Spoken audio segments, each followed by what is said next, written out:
Mom spent months searching for my brother. Then she sealed the doors.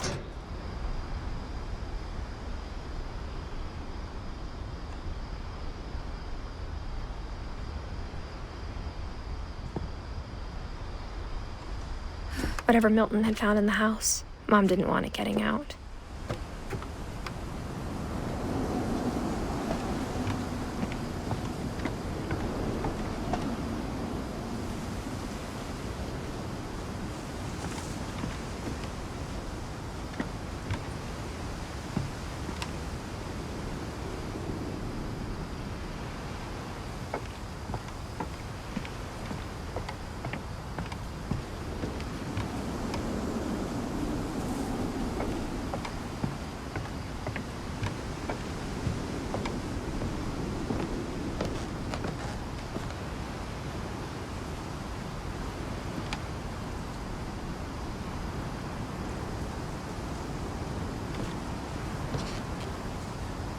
Mom definitely blamed Edie, but I think Louis blamed himself.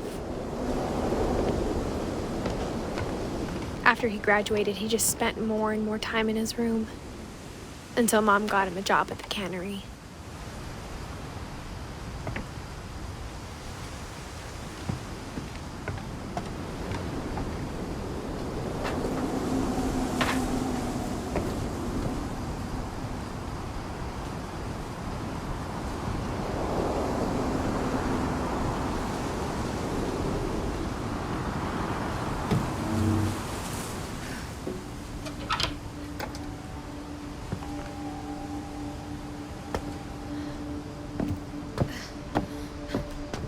Louis's room smelled very, very familiar.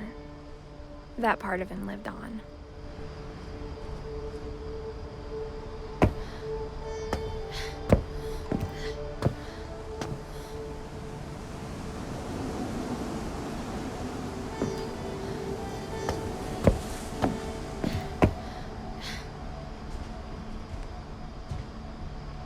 Louis and I spent a lot of time playing games together, but he was surprisingly bad at them. He died a lot.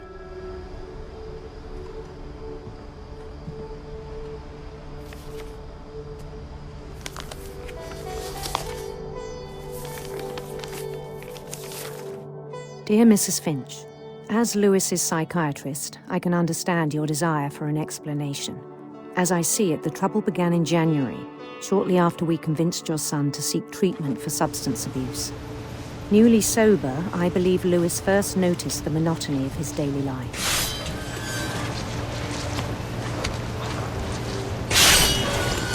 He kept working at the cannery, but he withdrew part of himself. In our sessions, I saw the same behavior. His mind began to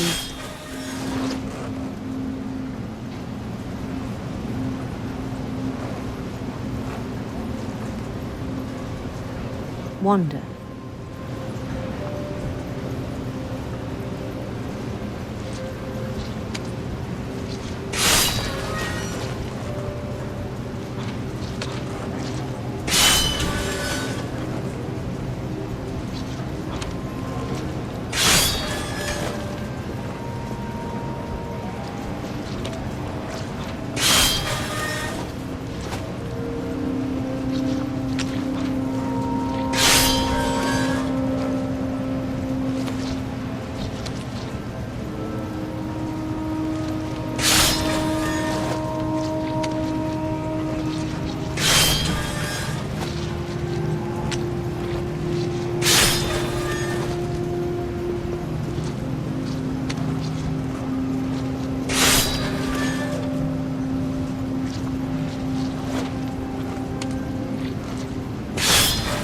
I asked him to describe it. He said he started small, imagining a labyrinth. He'd feel his way about. Then something moved. Bats.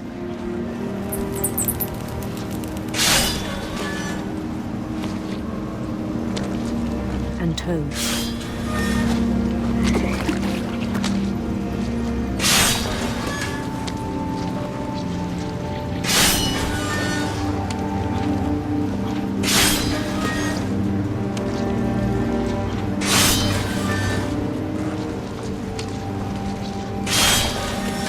Things that have not names. He knew it was all in his head.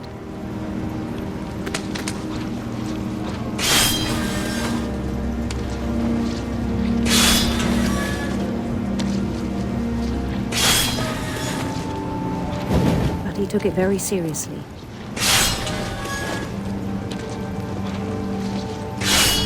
I had hoped he'd find himself.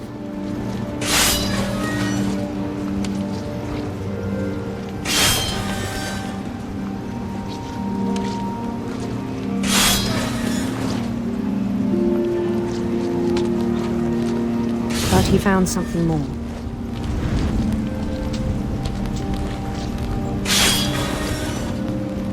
I worried about him then. Daydreaming at the cannery.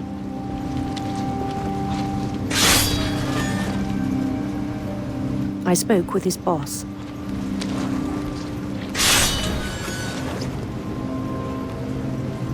But he said Lewis had become a model employee. Methodical, tireless, focused.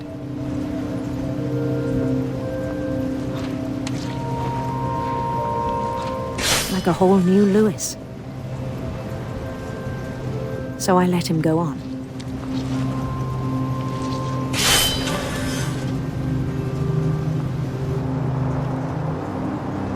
I even encouraged him.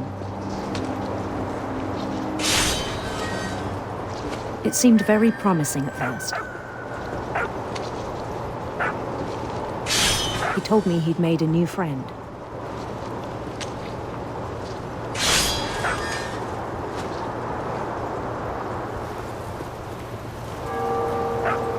On the edge of a city he named Lewis Topi. He built the city up slowly, brick by brick.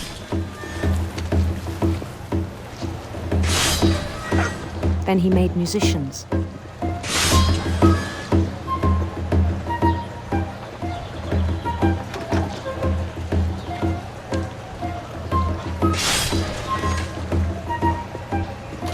And songs for them to play.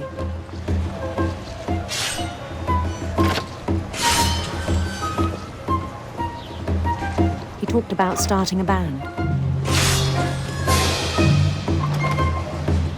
And he was always humming something. Every day his imagination grew stronger.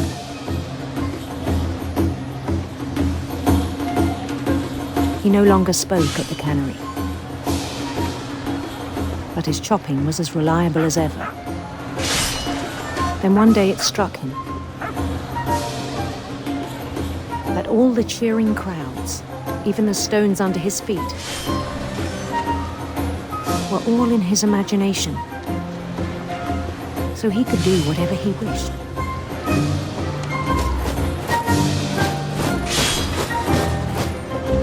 He held an election for mayor,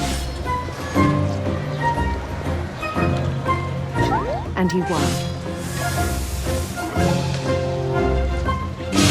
They begged him to stay, but his mind was already wandering.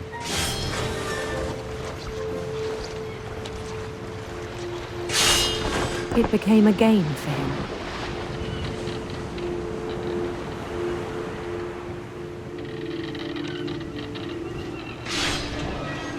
He'd conquer a city, then immediately push on. New Louisville.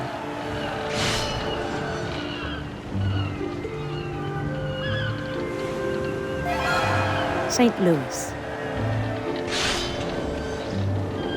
He started drifting away from our reality.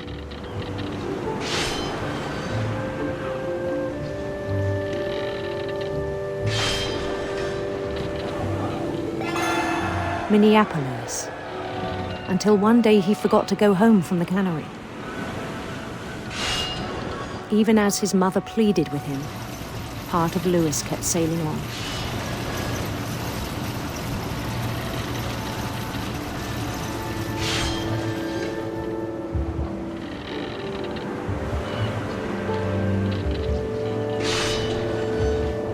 In Lewisburg, he heard rumors of a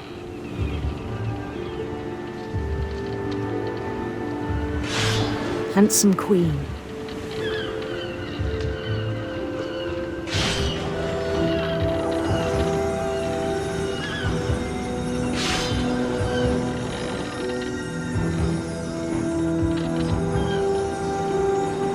The queen was on her own quest for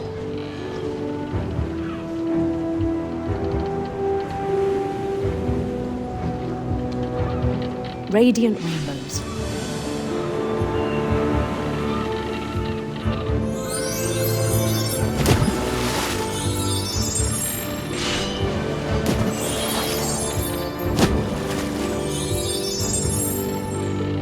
He followed the sound of her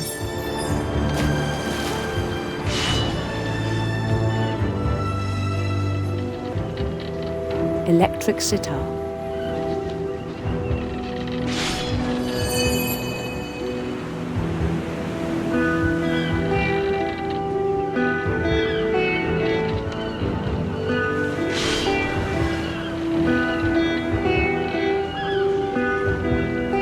His chase led him to a golden palace east of the sun and west of the moon.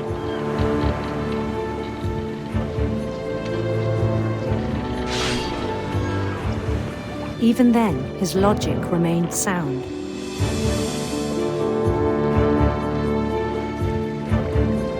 He knew the world was all in his imagination.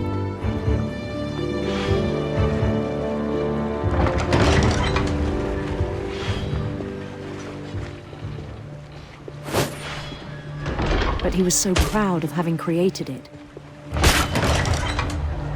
In his own eyes, he'd become something greater than a king.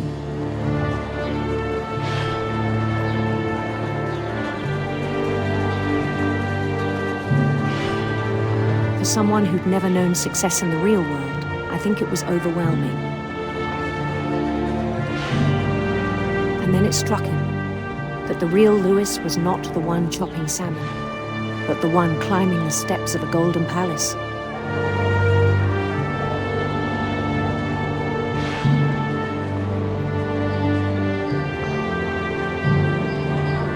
My imagination is as real as my body, he told me. It was hard to argue with him.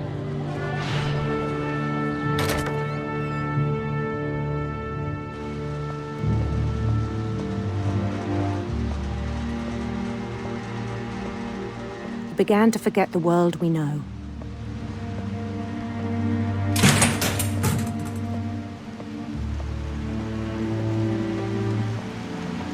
I think it pained him to remember Lewis, the cannery worker.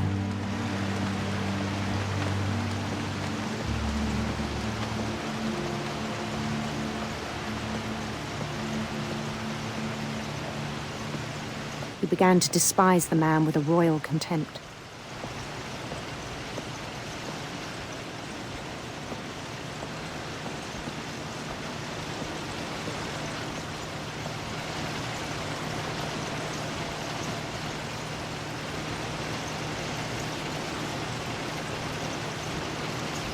I still thought I could save him.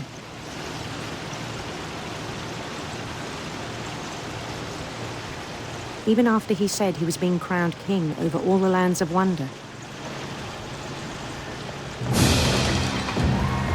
The palace would be packed with his companions.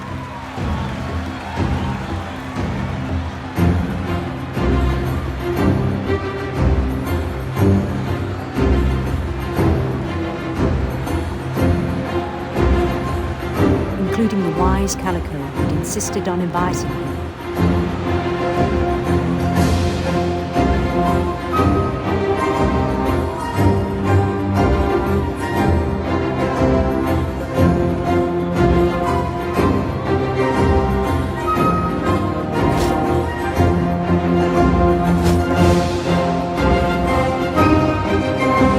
His queen waited, holding his crown.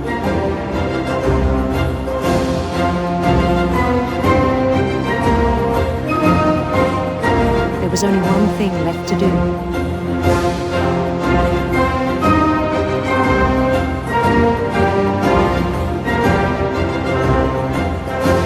Bend down his head.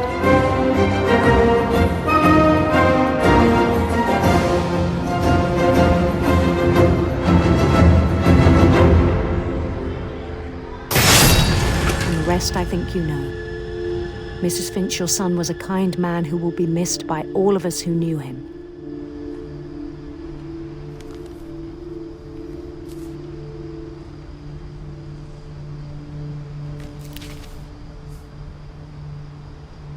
My brother was really cool. I wish you could have met him.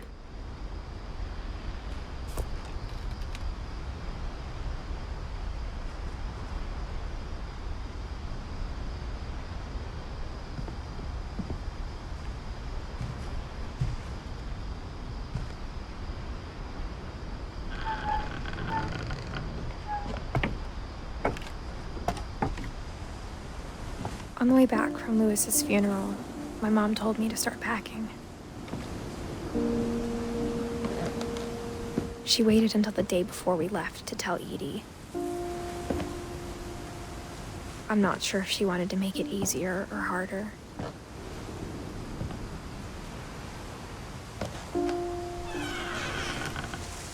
I wish we'd stayed.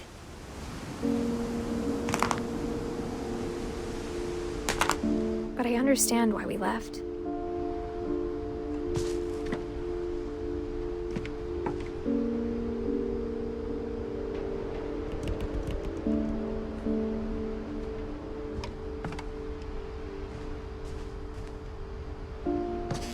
My mom ended up leaving everything behind.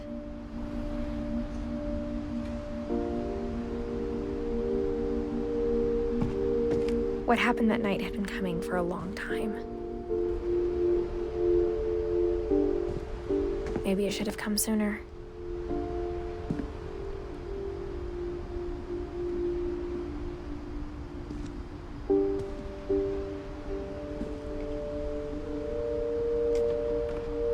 But it had to end one way or another.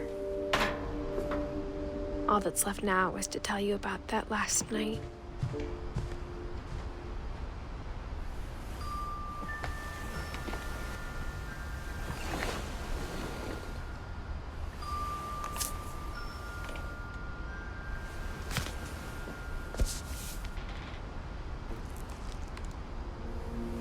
That whole last day, Edie just watched us pack and didn't say a word.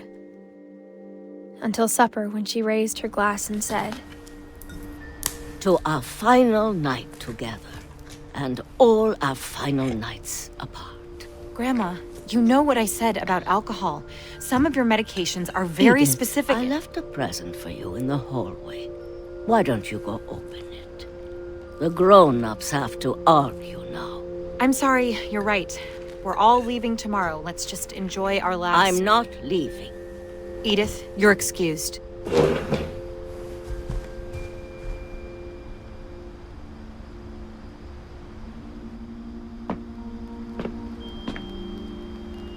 the power had been shut off that morning, but Edie always had plenty of candles.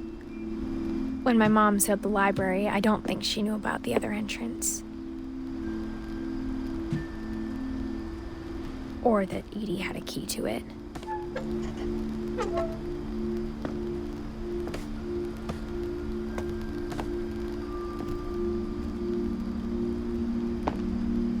That thing you're afraid of isn't going to end when you leave the house.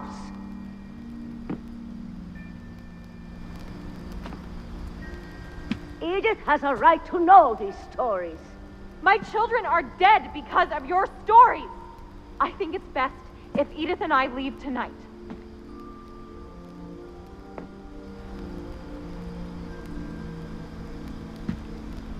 We'll have the nursing home send a van for you in the morning, okay?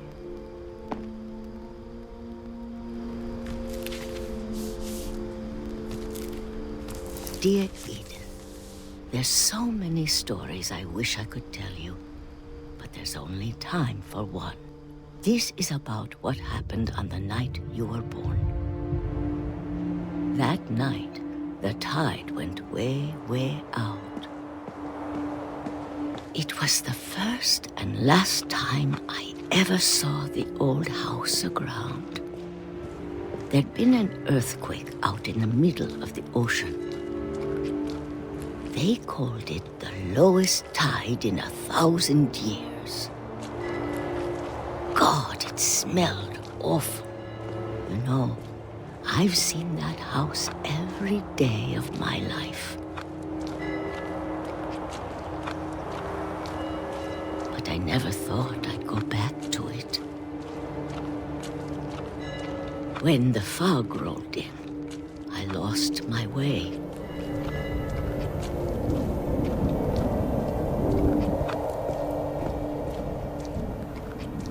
I got turned around.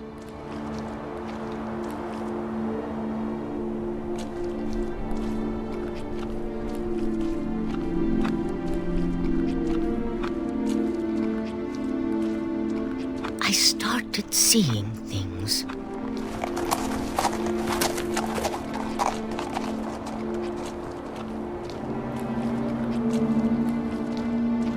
Things I'd forgotten had ever existed.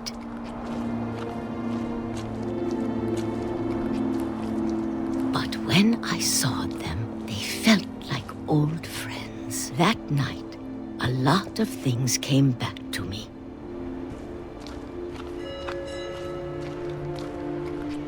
Or maybe I came back to them.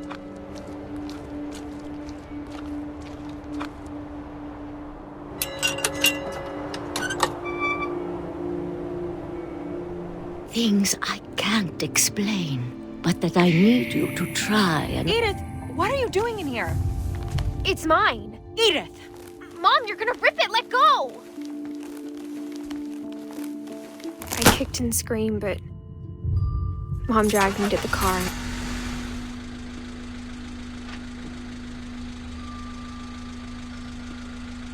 I never saw Great-Grandma Edie again. The next morning, the van came to pick her up, but she was already gone. After that, we moved around a lot.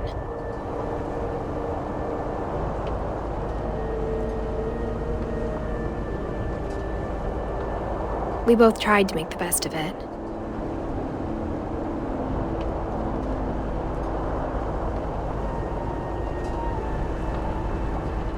A few years went by.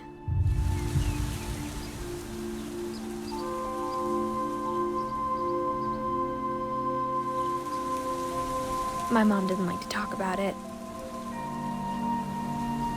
but she started getting sick a lot. The rest happened pretty quickly.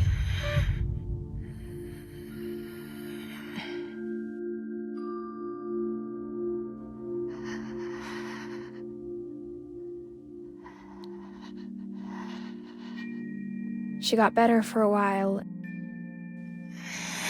and then she didn't. And then I was alone.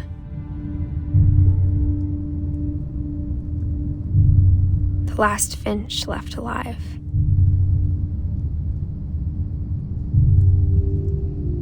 Until I found out about you. I'm still not sure what to tell you about all this. If we lived forever, maybe we'd have time to understand things. But as it is, I think the best we can do is try to open our eyes. And appreciate how strange and brief all of this is. This journal was supposed to be for you. But now I hope you'll never see it. I just want to meet you and tell you all these stories myself. But I guess if you're reading this now, things didn't work out that way.